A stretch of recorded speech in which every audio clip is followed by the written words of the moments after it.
మీరు ఇంతకు ముందే చెప్పినట్టు సంపూర్ణ అభివృద్ధి కావాలనుకుంటే ఒకరోజు ఇక్కడికి రావాలి.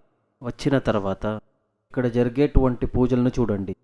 ఇంతకు ముందే చెప్పినట్టు గణపతి హోమం, ధనవశ హోమం ఇలాంటి పూజలను మీరు చూడండి. మీరు ఒక ఆచరణను మీ ఇంటికి పిలిపించి మీ ఇంటిలో దీన్ని చేసి చూడండి. మీరే తెలుసుకుంటారు ఇందులో మనకి యూస్ఫుల్ అయ్యేది ఏది అని. కంటిన్యూగా చేసుకుంటూ వస్తే మీ జీవితంలో ఓటమి అనేదే ఉండదు. అది మాత్రం కాదు, అభివృద్ధి ఖచ్చితంగా అవుతారు. ఇక్కడ దీన్ని అనుభవించిన వాళ్ళు చాలామంది ఉన్నారు.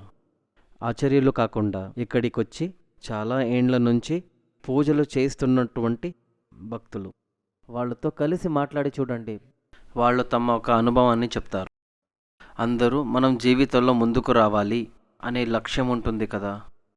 మనకున్న ఆయుస్సు తక్కువే. ఉన్నటువంటి ఆయుస్సును మ్యాక్సిమం మన జీవితాన్ని ఎంజాయ్ చెయ్యాలి.